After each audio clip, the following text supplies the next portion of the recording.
Kevin, good to see you. Thanks for making a bit of time to come and have a chat with me. I appreciate that.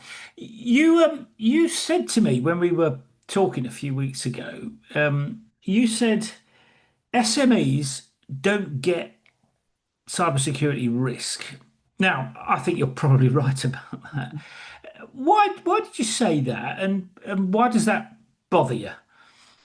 There are multiple reasons, um, and you can blame the press, the media, because the people who or the incidents that get all the big press are those that affect the multinationals, Yeah, where we're talking about lots of noughts in the numbers of losses.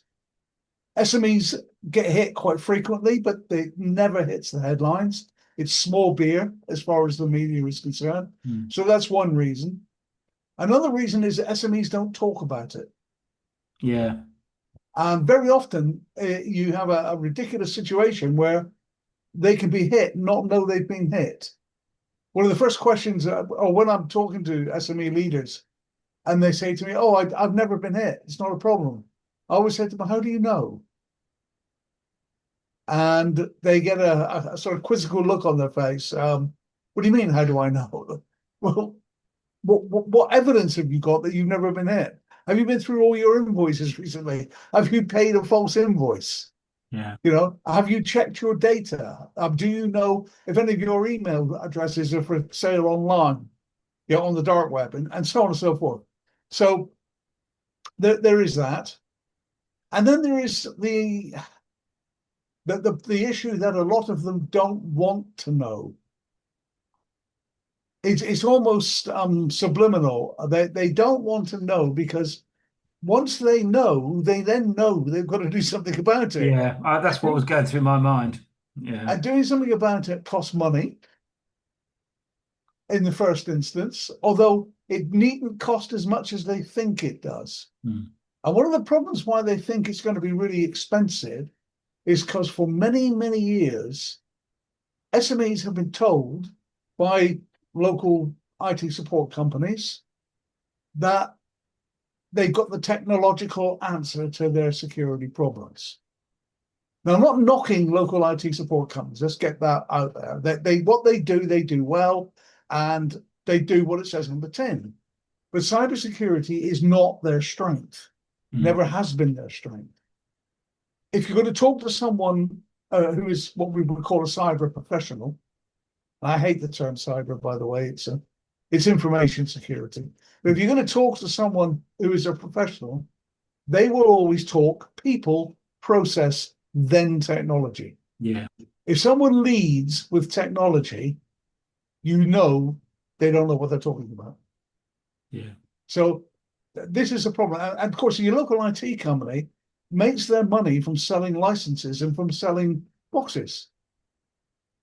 So that's what they want to sell you. And I Yeah. don't knock them for that. They've got a living to make, but it's not the right way to go about selling So stuff. you mentioned people, process, and then technology. I mean, in Yeah. terms of the people stuff, I mean, we haven't got time to go into this in any kind of detail, but if I was a CEO watching this interview, I mean, what should be the people things I'd be thinking about? I mean, what would be the top three things people should think about in relation to people and security, It, information it's security? it's all wrapped into one thing actually, and Right. that's awareness. Your staff can be your first line of defense and an effective line of defense, or they can be your biggest liability. Your choice. It really is your Mm. choice. If you don't have an effective cyber awareness training program, be that an automated program or be it um, uh, classroom led or maybe a bit of both, for most SMEs, automation is the way to go. They don't want half their staff to be away from their desk for 2, 3 hours at a time or whatever. So automation is the way to go. But if you train your staff, make them aware of what the issues are and what they need to look out for, they're far less likely to make a mistake. And that would be that training, just to be clear, that you're talking about things like cyber essentials. Is that what you'd be Well, referring? Cyber Essentials actually, strangely enough, doesn't make a big deal out of cyber awareness training. And I've never really Right. understood why not. Right. Because in my view, it is the cheapest and quickest win that any SME leader can take. It doesn't cost a fortune, needn't cost a fortune, and it is very effective. So if I could give a very quick example, there was a company that was in all the news not very long ago called Knights of Old. It was a Yeah, transport, yeah, I know them. Yeah, yeah. yeah, a transport company. They got a ransomware attack, and they were attacked through somebody who had a weak password. So the first thing was the user whose weak password was cracked didn't have any awareness about why they shouldn't have a weak password. And the management had no awareness as to why they shouldn't have a stronger password policy. Right. That company went from, I think it was £18 million turnover to bankrupt in 2 weeks.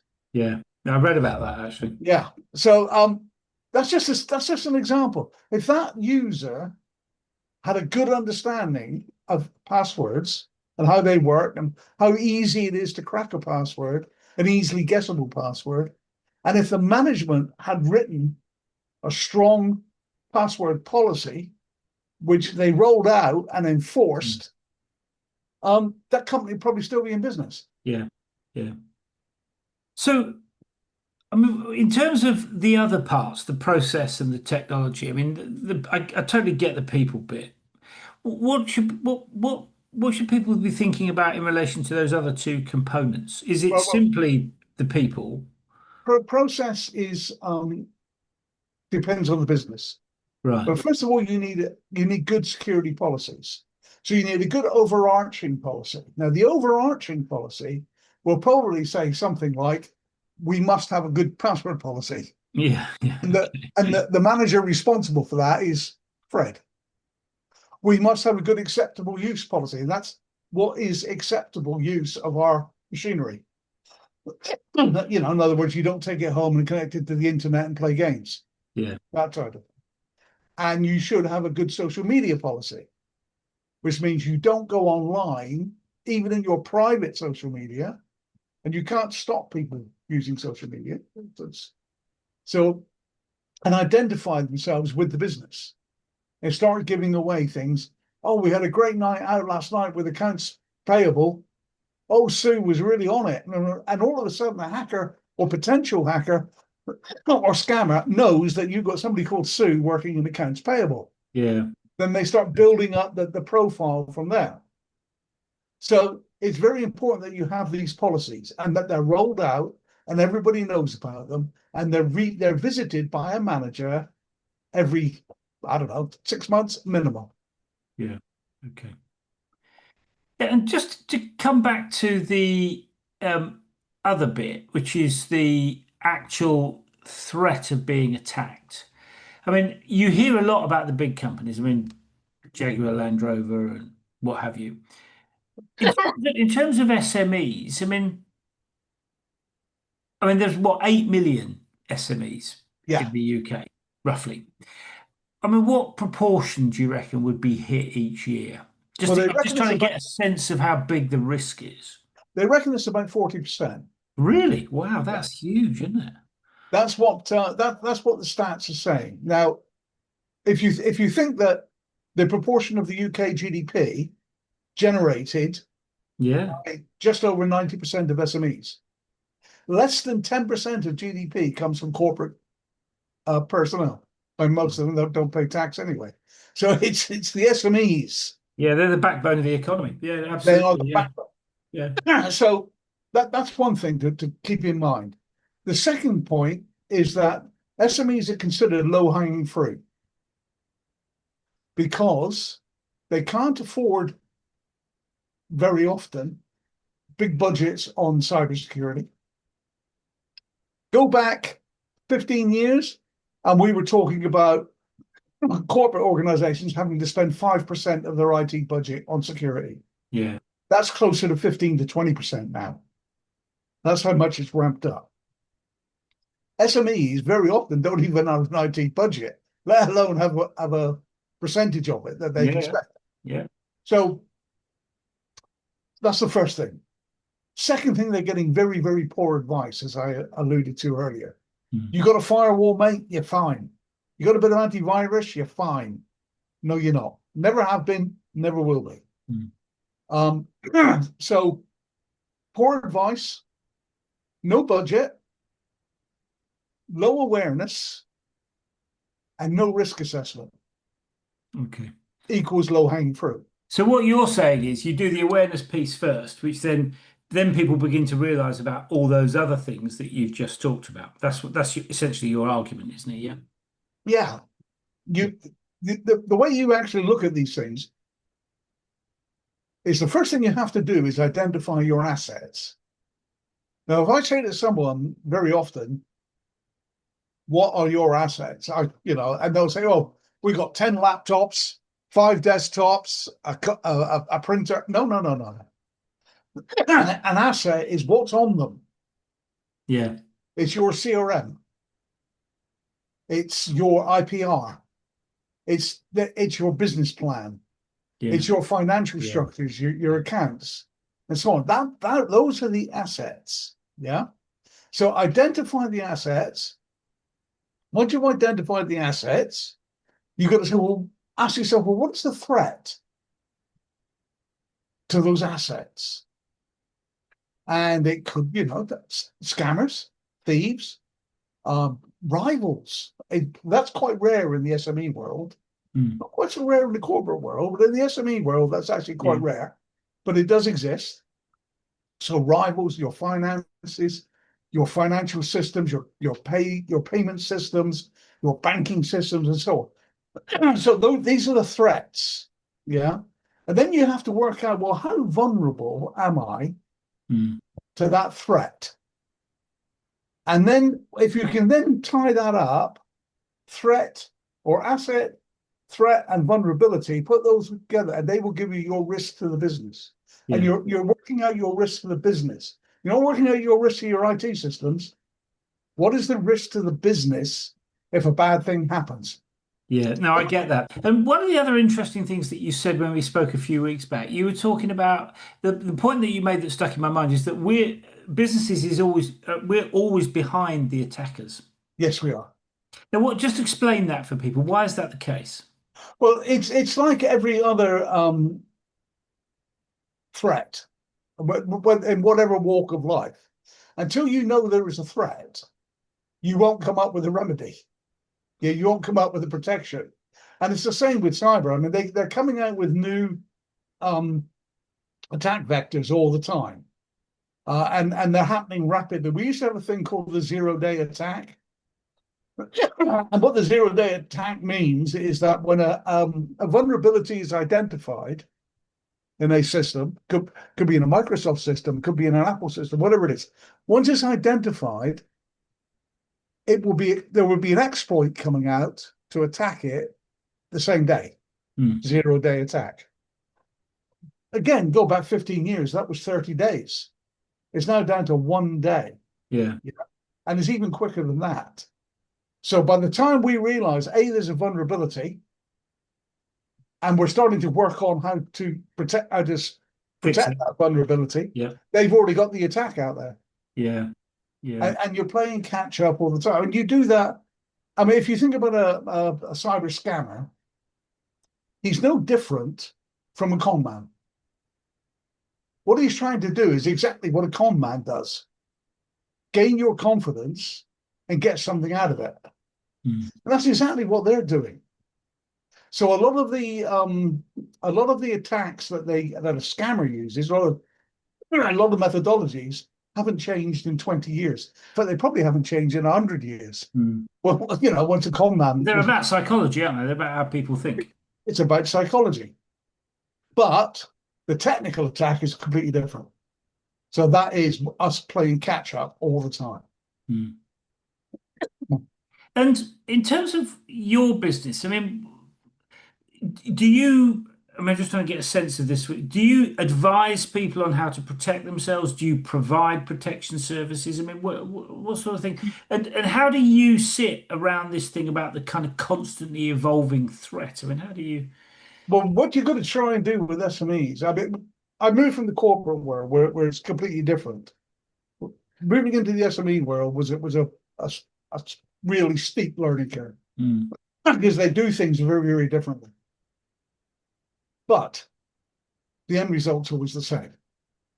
So we do provide advice and guidance. We're prepared to do that. SMEs are very reluctant to spend money on advice and guidance. Yeah. Very reluctant. Yeah. Um, they don't like spending money on anything that's not their core business. Yeah. Understand that? It's perfectly natural. But you've also got, oh, excuse me. But we do provide protections as well. Well, with SMEs, we try and be a bit more blanket, a little less specific, a little bit more blanket. So you alluded to Cyber Essentials earlier. Mm. One of the massive changes in Cyber Essentials is that a CEO or MD or whatever has to sign off to say that he will maintain that standard throughout the full 12-month Yeah. period. Yeah. Yeah. Whereas previously it was a point in time. Now he's got to sign off the full period. So we've had to come up with a way of helping them monitor that to maintain that Right. standard. So how do they do that? So we actually provide a managed service to allow them to do that.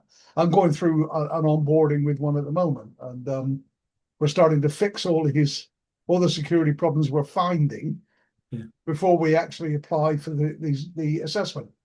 So it's a bit more blanket. It's a bit more less targeted, shall I say, than I it get would. the logic. I can see that. And where are you going with this? I mean, what is it you want to achieve? What's your kind of long-term goal for this? Well, I think I do get a bit of I don't want to sound too altruistic, okay?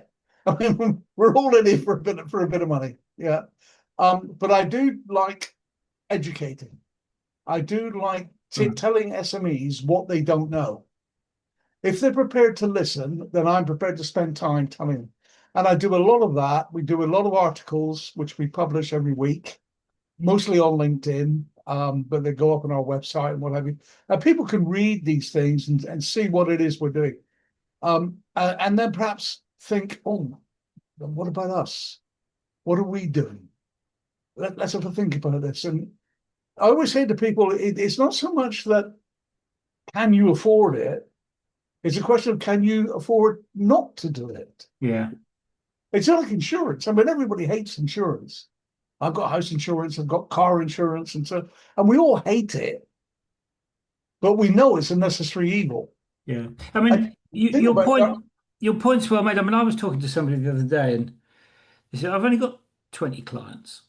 I was like, "Well, but how many clients have your 20 clients got?" And some of them are quite big, so they've got thousands of Yeah, clients. So one of the things that strikes me is that it's not just about how secure you are, but if in the event of a breach, there's an awful lot of people are going to be worried about that. I mean, your staff, your clients, the yeah. insurance people. I mean, it's one of those things that kind of can rapidly escalate. I think that's my kind of reading of it. Is that fair? Yes, it is fair. I mean, if you, it's like ripples in a pond. Yeah. If you think about, let's sake of argument, let's talk about a financial advisor. Yeah, it might be a local financial advisor who's dealing with. I mean, I live in a market town, and there are market towns that have 3 or 4 different offices, all belonging to the same company. Yeah. And so let's say that they've got about 15, 20, 25 users, 25 staff. But if they would have a data breach, what happens then? First of all, they have to report it to the ICO, Mm. and they have to assess how difficult it is.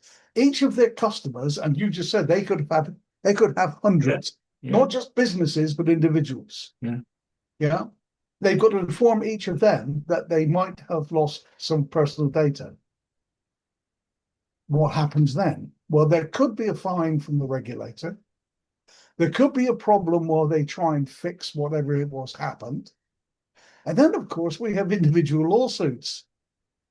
We Mm. have lawyers out there advertising. Have you had a data breach? Have Yeah. you lost some of your personal data? Can we get you some money out of that? And if you had, I don't know, 1,000 customers, all who sued you for 5,000 quid each. Yeah, it's going to be painful, isn't it? It's going to be really. It might even put an SME out of business. Well, I read somewhere that sort of 50 or 60% of companies that have a data breach Yeah, go under within 6 months. they do. Because they lost trust. And one of the big things is that they lose the trust of their customers. Yeah, So if you were a business and you had an accountant who was looking after all your affairs and he had a data breach, you know about it because you've had to be informed because that's the law. What are you going to do? What's the first thing you're going to do? You're going to seriously consider taking your business away from that person yeah, yeah, yeah, and putting them somewhere else. Even if you've been with them for 20 years, you know that there's very little sentiment in business. So you're going to think about taking it away and going somewhere else.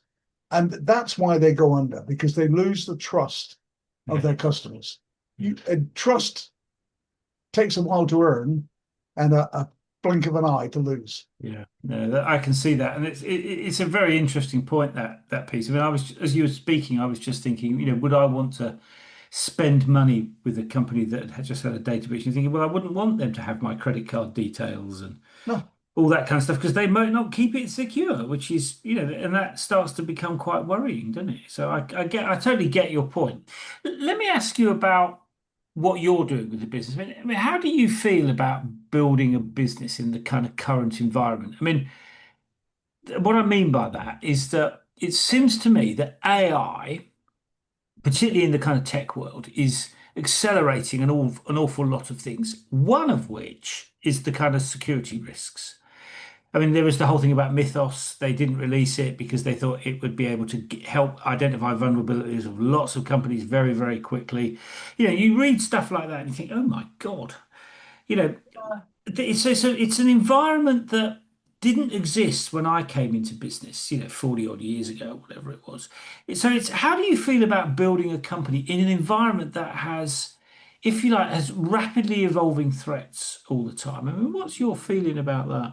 I think that in this particular sphere, the threat has always been rapidly evolving.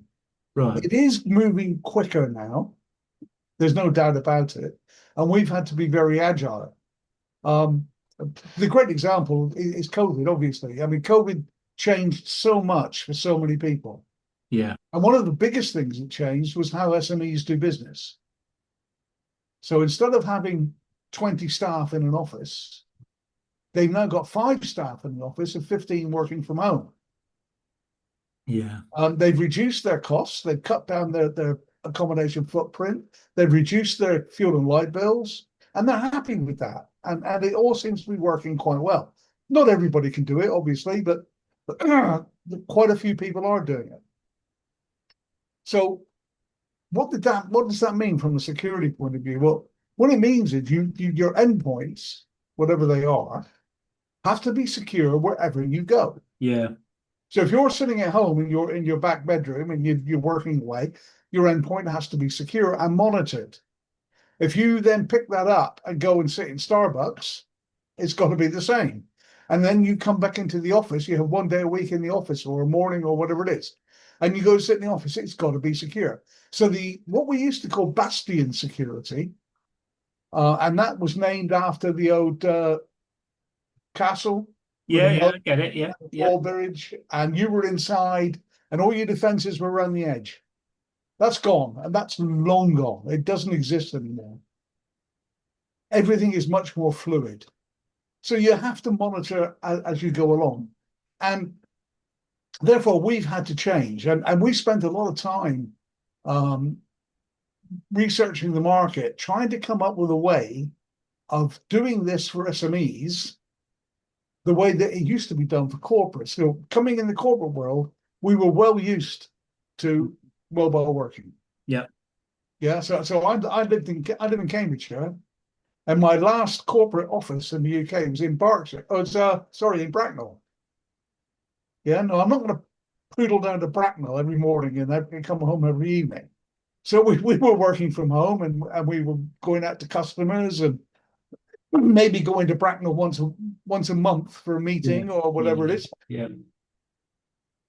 But we had technology to help us, and processes and procedures, very strict processes and procedures as to how we were going to connect. So we were well used to it. SMEs, no, they're not used to it. Then they don't know how to do it. Cloud services has gone a long way to helping them. Now, most SMEs you find are using something like Microsoft 365, or maybe they're using AWS or Google. So that actually helps them because it helps secure data in transit. Doesn't help it on their laptop or whatever, but it helps it in transit, what have you. So that evolved, and we had to evolve with it. And our advice and guidance and how we go about drafting policies and processes for people, which we do a lot of. Yeah. We spend a lot of time writing policies, or adapting policies is probably, if I'm being blunt. That has changed, and we've had to change rapidly with it, and we have to continue to change. So when it comes to AI, you have to decide what you're going to do with AI. Now, most SMEs will not develop AI on their own, but they will use AI that is built into applications that they're using. Yeah. And I'm no different there. So when I'm monitoring, I use the piece of software I use for monitoring people, monitoring systems, uses a lot of AI, and it does a lot of number crunching. But what it does is it crunches the data, puts it up on a console, and a human eye looks at it, looks at what the AI is recommending, and decides whether we're going to go with it or not. Because the AI is not always right.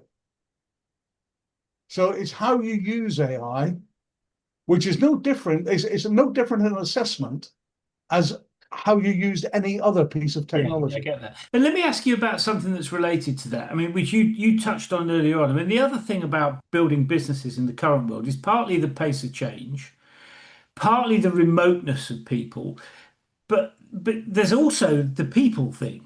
Yeah. How do you, if people are based remotely, how do you, in terms of your business, how do you make sure you've got the right people on the bus, if you like, that they're supported in appropriate ways? I mean, how do you, which is a similar challenge to the sorts of things your clients are dealing with, isn't it? Yeah, I How does think that work? you've got to And what's assess your take on that? the fact that people are people Yeah, and we're gregarious animals. We like to be together. yeah, yeah, You can't get away from that. So you've got to factor that into your working practices. You've also got to look at what do you do? How does your business work? Now, with us, there are two parts to it. If we're going to do a risk assessment or something of that nature, then working remotely is probably the best way to do it.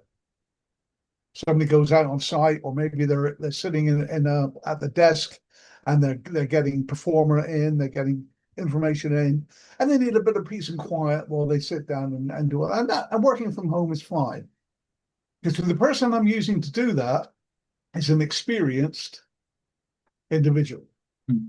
Somebody I might have known for I said to you earlier that I do use a lot of contractors, and that's something that happens in the cyber world quite a bit. yeah, And I've known a lot of these guys for years, so they're trusted. But when we're talking about the eyes on glass monitoring systems for people, that generally has to be done together in an office environment where they're looking at eyes on glass, and we use younger people we're training, right, and they need to be able to put their hand up and go, I'm not sure about this one. yeah, What do you think? And somebody more experienced will come across and have a look and say, yeah, you're right, or no, you're not, and this is why you're not. yeah, So it's part of the learning process. So it depends on what you're going to do. I mean, if you think if you're running I'll go back to the old financial advisor again. Many of their actual advisors are fine working from home, but in the nub of their business and the core of their business, they've probably got people sitting in an office doing their invoicing and doing their yeah, yeah, sales order processing and all that kind of stuff. yeah, So you've got to assess it. What do you do, and yeah. how are you going to do it? Yeah. Let me ask you about um, one of the things that comes along with people. I mean, people make mistakes. We all make mistakes. I Yeah. mean, one of the challenges then is how do you and stuff goes wrong. I mean, the point I think one of the things about small businesses is that they're constantly evolving. Markets change, customer expectations change, technology changes, etc. There's always something that's changing. CEOs get used to that, I think, but staff often can struggle with that. That can be a challenge. So the thing that was in my mind was, to what extent are you able to help people deal with those challenges, and how do you build up the resilience of your people? I mean, particularly in your industry where you're constantly dealing with, you know, I mean, how long's a piece of string? I mean, the site, it's because it's constantly changing, isn't it? I mean, your world is definitely, Yeah, changing a lot. it is a bit like that, and you have to challenge your staff to educate themselves as well as the education that we're giving them. Right. So we have to challenge them to stay abreast of the industry, read the industry newsletters that come out, Yeah. see what's happening, what is the latest threat. Read the latest threat reports. There are threat reports that come out every 6 months from a variety of different sources. Some of them are more reliable than others, but read them, understand them, and discuss it. And it's one of the things about sitting in an office, because you can get some really good discussions going. Mm. Yeah, and we can start to bounce off each other because we're sitting there with eyes on glass. So it's not the most exciting job in the world. I mean, people think it is. Oh, we're catching hackers and whatnot. No, you're not. It's actually quite mundane. Mm. Um, so you've got time to get a bit of banter going, get a bit of discussion going, talk about things, Mm. and be open. Let them be open with you. So let them not be afraid to ask a question. Mm. Make sure they're not afraid of looking silly. Yeah, yeah. And what about you? I mean, what sort of mistakes have you made? Oh, how much time we got? I think one of the first, the biggest, was coming from the corporate world to the SME world without really thinking it through. Mm. And we did it, not, it wasn't a knee jerk, but we both left a major corporate together, one of the biggest IT companies globally, Right. and we were running their department in the Middle East, and we both quit at the same time. And we came back to England, and I think I said to you, we sat in a pub in Stamford and had a discussion about what are we going to do next. Oh, let's try and give SMEs the same level of service as we've been giving corporates. Yeah, very easy to say. A bit more difficult to do, I suspect. Oh yeah. It was a bit like I've said this before. It's a bit like moving to Mars. It is completely different. It's a completely different environment and a completely different set of attitudes. Everything is, it's not just smaller. It's everything that goes with that, you know. Yeah. And that was one of the biggest, was underestimating the problems. Yeah. I mean, it's a totally different world, I think. Mhm. Small, Oh yeah. SME world. Let me ask you about a sort of related question, which is about decision making. I mean, what would you say have been the decisions that you found? I mean, what kinds of decisions do you find most difficult? Well, when my business partner was with me, he looked after sales and marketing. That Right. was his specialty. I was the techie guy. He was the guy who did the sales and marketing. Sadly, he passed on um, a couple of years ago now, and I was left with sales and marketing as well as all the rest of the business. And I'm not really that keen on it. Mhm. So one of the mistakes I've made quite a bit of was on the marketing side. Who do I get to help me with marketing? Yeah. What sort of marketing should I be doing? Should I be doing any marketing? Yeah. Or should it all be done by referral? I mean, by referral is the by far the best way that Yeah. I prefer, but it's not always possible. So how do I do that? And there are probably hundreds of organizations out there who want to do my marketing for me Mm. and charge me an absolute fortune for doing it. Yeah. Yeah. And I made a few mistakes with these people, mistakes that I didn't make twice. I wouldn't, there were many of them I wouldn't touch with a barge pole now. I'm sure that they do what they do quite well for other people. In my sphere, I found that they didn't, simply because they didn't really understand what I did. Mm. And if you don't understand what your customer does, how can you then put that across to a third party? You can't. Yeah. Yeah. No, So, I get that. I get that. you It's very know, difficult. I mean, and it's also difficult. I think it's quite difficult to know what kind of marketing is going to work for what kind of business, actually, oh because yeah. all businesses are different. I mean, there's similarities, but mostly businesses are different. They've got different people focused on different markets, different tech, different resources, So figuring out what works actually is quite tricky, I think. There is It no is one size very, fits for all very true. formula. One thing I've found that works better for me is webinars. Right. Doing things like webinars actually brings in business. Whereas, I mean, I may get 60 people on a webinar and two leads out of it. Yeah. No, that's fine. I don't mind. I've done my education piece for the other 58 people, which is something I enjoy doing, and Yeah. I get it. It's good. And then, but I got two leads. Now, if I can convert those two leads, that was worth doing. There is a fair amount of effort goes into a webinar. Yeah. It's not easy to do, but I found using LinkedIn to do it helps me quite a bit. Yeah, yeah.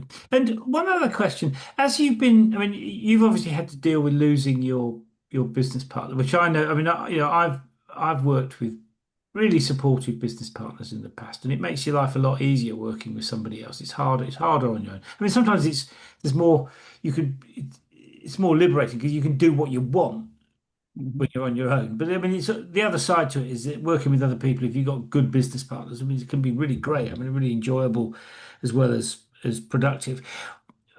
Have you ever felt that the business has, if you like, exceeded your expertise, and how did you deal with that if that happened?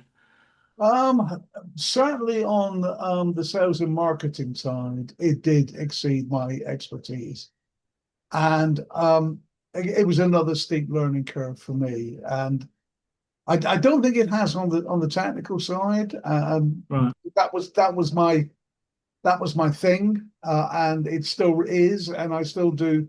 I'm still able to keep abreast of what's going on in the industry. I've lots of conversations with people again who I've known for years Yeah. and who I've worked with in the past, and it's a bit of an incestuous um, skill. Oh, It's a sort of a quite a niche world as well, isn't it, in some sense? it is. I mean, people tend to look at cybersecurity as a black art, a little bit of black magic, and it isn't actually. When you lift the hood and you get underneath it, it's actually common sense. Yeah. It's, Yeah. it's exactly the same common sense it is. You don't go out to work in the morning, lock your door, and leave all your windows open. It's that level of common sense. Yeah. Um, but on the other side of the business, which is, um, like I said, sales, marketing, administration, finance, these are all things I've had to learn. Because when you're working for a major corporate, I had a marketing department, I had a sales department, I had a finance department. And do you feel you're better as a result of having to learn those things? Would you say you're a better CEO as a result of learning? Yes, I'm much more rounded person having to do that, and I've got a much better understanding, and I've got a lot more patience for it. I think one of the problems I used to have working for the corporates was I didn't have a lot of patience with sales. But now So, you know how hard it is. yeah, Yeah. some salesmen used to wind me up quite a bit, and I think I had a reputation for being one of the more difficult people to work with. I mean, I put my hands up there and say, but I've learned some lessons there. Sales is not easy. Mm. Sales is difficult. Don't knock it. Yeah. It's And difficult in every business. yeah, and it's the same with finance. Finance, when you get a finance guy, he's saying, "Don't do that. That's wrong." They're trying to save the business from you making a complete cock up. They're not trying to make it awkward. Yeah. All these things you have to learn, and you have to learn to roll with it. And I think it does make you a lot more rounded. Yeah. And you just to use that phrase that you just talked about learning. I mean, what would you say you've learnt about what would be the most important thing or the most useful thing you've learnt about building a business? The most useful thing is probably using people to their strengths. Right. Don't try and do everything yourself. First of all, you're going to burn out.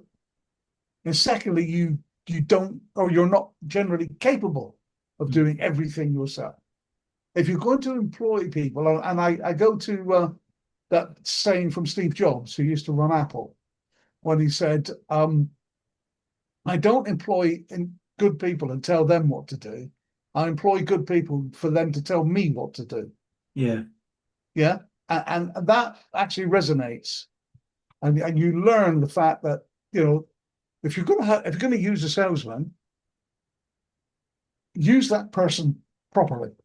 Yeah. Let them do their thing. Don't get your foot off their neck. Yeah. Let them do their job. And that can be difficult.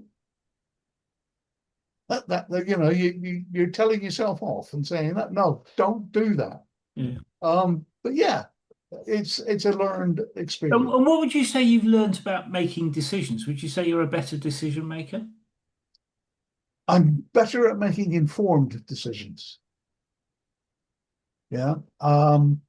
Again, when you're in the corporate world, if you make a wrong decision, as long as it's not catastrophic, you can generally realize it in time and recover from it. Yeah. With a small business, that's often not the case. Yeah. When you make a bad decision, you will lose money, and quite quickly. And it's your money as well. It's your if you, money. yeah, which is You also know, pretty painful, isn't it? that's why it's one of the reasons why SMEs are so difficult to deal with, because the guy you're dealing with doesn't want to make a mistake. Yeah. He knows he can't afford to lose money. Yeah. That's actually a very interesting point in terms of sales and Yeah, how you approach people. That's a really important thing to think about is thinking from their perspective. They're actually more risk averse than perhaps in a corporate because they're spending their money. yeah, In a corporate, you're spending somebody else's. In an SME, they're spending their money, and they are worried that of the damage that will happen if they make a wrong call. So, I mean, it's a very interesting point there. What would you say you've learnt about, if you like, getting stuff done? Which is there's the decision making piece, and then there's the kind of execution piece about. What would you say you've learnt about getting stuff done? The reason that I'm asking is that a lot of CEOs I talk to in the sort of SME world, they might have 10, 15, 20, 60 staff. They're relatively small in the scheme of things. And what that means is that the CEO's job, I mean, sometimes it can mean chief everything officer. You've got to know how to do everything. I mean, which means that it can be you end up quite unfocused if you're not careful, I think is the thing that was in my mind. I mean, what's yeah. your take on that? I think again it depends on the sector, and I think the SME world is different. Hmm. When I'm approaching or when I'm working with an SME, you can't be too pushy. You can't be saying, "I need to get this done tomorrow." Blah, blah, blah. I mean, in the corporate world, everything had to be done now. Yeah. There was no hanging about, particularly as most of the companies I worked for were American. And I don't want to, I'm not knocking American. It's just that they are, let's get to work at 6 o'clock in the morning and we won't go home till 10 o'clock at night. We're going to get this done. That's not the European way. It's not the UK way. And it's not the SME way. When I'm dealing with SMEs, I have to go at a pace that is sensible. Yeah, go at the speed the client wants to go at. Because when I phone him up and say, I need this bit of information or we need to do this, I know he's going to turn around and say, well, I've got 10 other priorities Yeah, yeah, and I'll get back to you. So I've got to schedule things in and do it sensibly. yeah, I alluded earlier to this customer I'm just onboarding at the moment, and he's got lots and lots of problems. But there's no point in me loading those problems on him. I'm going to take them one bit at a time. yeah, yeah, yeah. And what would you say that that says about you as a leader? I mean, given the things that you've just been saying about decision making, building a business, getting stuff done. I mean, what would you say? What does that say about you as a leader, would you say? I'm a lot more relaxed than I used to be. Right. And I know most people who are running SME businesses saying that they're completely harassed. I'm actually the opposite way around. I'm actually a lot more relaxed than I Yeah. used to be. I'm a lot more chilled. I take more time to sit down and think something through. I mean, I would say that about me, and what's going through my mind is whether that's old age, mate. Well, it could be something to do with that. Yeah, absolutely, it could be. I think as you go through life's experiences, Yeah, that you do learn and you learn to be a little bit more considered yeah, as you go through. And I think I am a lot more considered than I used to be. yeah. I mean, Uh, one of the things you talked about is about the speed. I mean, I think it's important to remember that some things just take time. It's like having a baby. I mean, it just takes 9 months. I mean, it just does. And I know that's not a great example for business, but you get my point. Is that there are some things that you can push ahead with, and some things that just you can't. I mean, no, I guess part of it is judging what you can push against, and what you can't, or what you're wasting your time pushing against. I mean, absolutely. And you sometimes you just cannot move an immovable object. yeah, yeah, that's yeah, yeah, that's what it is. yeah, And you got to remember, a customer is a customer. The customer is paying you to do something, yeah, and therefore you have to understand what his problems are. yeah, Try yeah, and understand what his business is about, and that can be very difficult because you a manufacturing business. I know very little about manufacturing, for example. mm, mm, I know how the business process works, sales order processing and so on, and all the yeah, rest of it. But I know nothing about manufacturing. I mean, if he's making left-hand widgets, how long does it take to make a left-hand widget? I have no idea. yeah, yeah. And a couple of questions before we wind up. I mean, let me ask you. So, if you were to start from scratch, is there anything you'd do differently this time around? I think I take longer to consider what the business plan was going to be. Right, I take longer to understand the market. right, I think that neither Bob or I really knew the SME world at all. We knew it was different, and we knew that companies that we worked for in the past gave it no consideration mm, because there's just no money in it. mm, That's the way it was.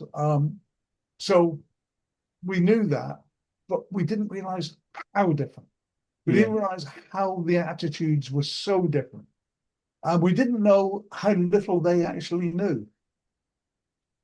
And I think that that last piece is changing now. It's noticeably different now. People do have a much better handle on the threats, the I mean, risk. I think that your point earlier on about we've had some big companies that have been hit. Was it Marks and Spencers, Yeah, Jaguar Land Rover, and so on. I mean, people then people will have awareness of that because it's on the front page of the BBC website or whatever. I think, and then people start thinking, actually, that's something I perhaps need to pay attention to because I'm in business, and so I do wonder whether.